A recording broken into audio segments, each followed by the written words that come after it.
তুমি কে এখানে? তুমি কে? তুমি কে? তুমি কে এখানে? তুমি সীমান্তে কে? তুমি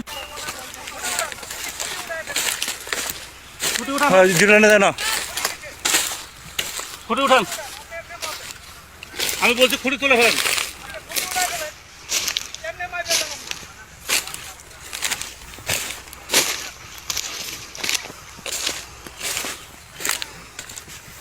আসসালামু আলাইকুম আমার প্রাণপ্রিয় দেশবাসী। আর প্রথমেই আমি ধন্যবাদ জানাই আমার বাংলাদেশ বর্ডার গার্ডকে, কারণ আমরা বাঙালি মুসলিম বীরের জাতি। ইনশাল্লাহ আমরা একমাত্র আল্লাহ ছাড়া দ্বিতীয়ত কাউরে আমরা ডরাই না। তা আমরা আসলে বাঁচতে হলে 1 ঘন্টা বাঁচবো, বাঘের মতো বাঁচবো, সিংহের মতো বাঁচবো, বিড়ালের মতো 100 বছর আমরা বাঁচতে চাই না।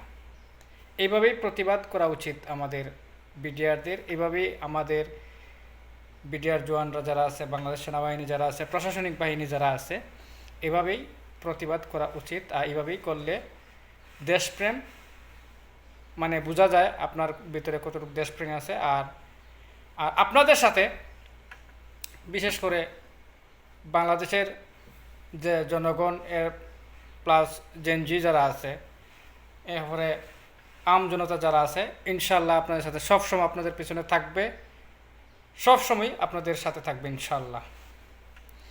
আর আরেকটা জিনিস মানে আমার হইতে ইচ্ছা, মাঝে মাঝে ফোনটা অনেকে মাতের আলোচনা করে, বাংলাদেশের 18 বছরের বয়স থেকে স্কুল কলেজের ছাত্রছাত্রী যারা আছে সামরিক প্রশিক্ষণ দেওয়া হোক বাংলাদেশ সরকারের কাছে। এটা আমার বিশেষ আবেদন, আমার না, প্রায় আমরা 18 কোটি 20 কোটি মানুষের আবেদন। প্রত্যেকটা স্কুলে, মাদ্রাসায়, কলেজে এই প্রশিক্ষণটা চালু করা হোক।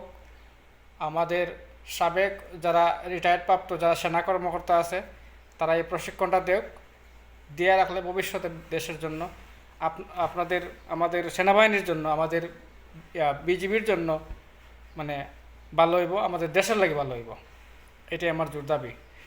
তো আপনারা ভিডিওটা ভালো লাগলে শেয়ার করে দিবা, এখন দেখার সুযোগ করে দিবা। সালামু আলাইকুম।